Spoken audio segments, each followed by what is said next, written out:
Welcome to This Explainer. Today, we're going to take your writing from feeling clunky to completely fluent, and we're going to do it using a super simple 7-word toolkit. You know, if you've ever stared at a paragraph you just wrote and thought, this sounds kind of off or maybe just disjointed, well, you're absolutely in the right place. Okay, let's take a quick look at our roadmap for today. We'll uncover the secret to smooth sentences, meet the fanboys, join our building blocks, fix some common grammar mistakes, and then wrap things up with a little interactive practice. All right, let's dive right into Section 1, the secret to flowing text, building that conjunction foundation. So, do your sentences ever feel, choppy, repetitive, maybe just a bit disconnected? We've all been there, trust me. You type out this sequence of short sentences, and when you read it back, it sounds like a robot is talking. It totally lacks rhythm and flow, and honestly, it really distracts the reader from what you're actually trying to say. But the good news? There's a highly effective grammar tool built specifically to fix this exact problem. The magic solution here is coordinating conjunctions. Basically, these are conjunctions that connect two or more words, phrases, or independent clauses of equal grammatical importance. The crucial thing to remember is that these words bring balance and coherence to your ideas. Think of them like the architectural bridges of your writing. They seamlessly connect your isolated thoughts into this beautiful, flowing landscape of text without ever making one side seem way more important than the other. Moving right along to Section 2, Meet the Fanboys, the 7 magic words. So, how do we actually remember all these magical connecting words in the heat of the moment? Well, we use the ultimate cheat code. And that's the acronym FANBOYS. It perfectly lays out your entire toolkit at a single glance. We've got FOR, which gives a reason, and to add information, NOR, which adds another negative idea, BUT, for showing contrast, OR, to present a choice or alternative, YET, to show an unexpected contrast, and finally, SO, which shows a result or consequence. It's just a perfectly balanced toolbox, ready to go. Now, what's really fascinating here is the subtle yet super powerful difference between but and yet. It can add so much incredible nuance to your writing. Check out these 2 examples. She is poor but happy. Okay, that's a simple, straightforward contrast. But listen to the second one. She is poor, yet she always helps others. Using yet instead of but completely elevates the sentence. It signals to your reader, hey, prepare to be surprised. It really highlights the unexpected nature of her generosity. Honestly, mastering these tiny shades of meaning, that's exactly what separates good communicators from great ones. All right, Section 3, joining the building blocks and scaling up our ideas. Notice the rhythm here. Let's see how this whole thing scales up seamlessly, going from the smallest units of language to the largest. In Step 1, we're just linking simple words, cats and dogs. Super simple. In Step 2, we move up to linking entire phrases, like in the morning or in the evening. And then Step 3, this is the heavy lifting, joining full independent clauses. I wanted to travel, but I couldn't afford it. See how that tiny little word but securely holds together 2 entirely complete thoughts? It perfectly balances them on either side. Which brings us to Section 4, fixing common grammar mistakes and those strict punctuation rules. Okay, time to put on our editor hats for a minute and look at some critical safety warnings for this toolkit. Here's our first major trap. Listen to this. I was tired, but I finished my work with absolutely no comma. The rule here is incredibly strict.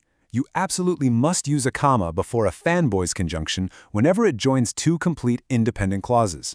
So the correct way is, I was tired, comma, but I finished my work.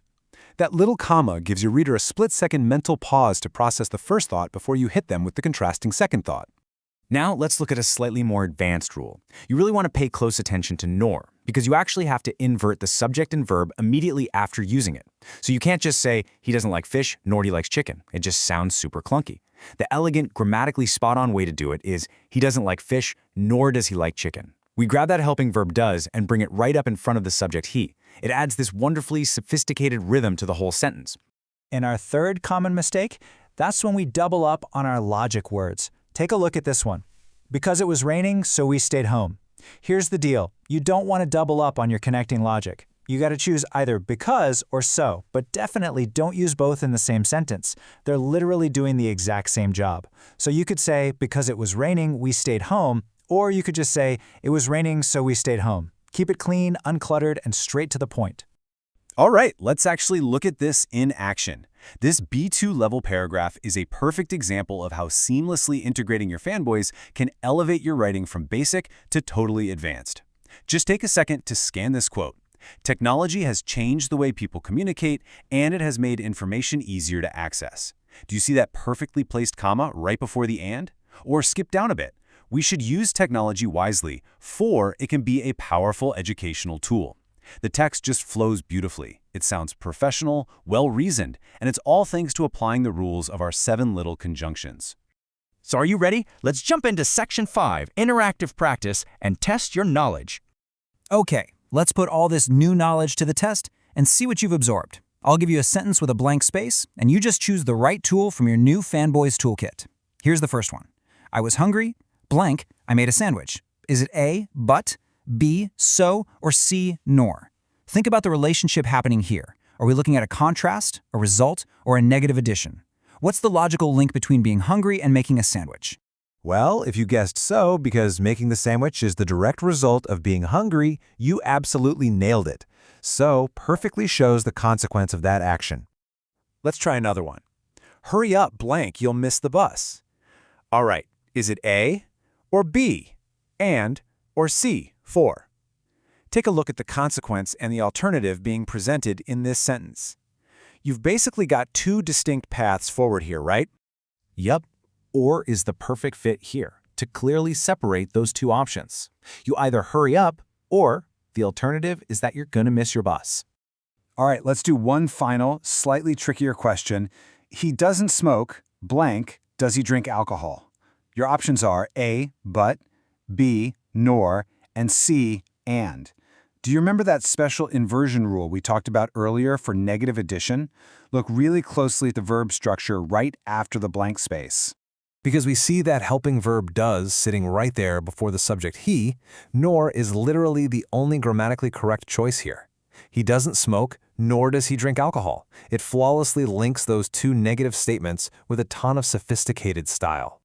All right, as we wrap up this explainer, I really want to leave you with a final thought to ponder. How will mastering these 7 simple connecting words transform the way you communicate your ideas tomorrow?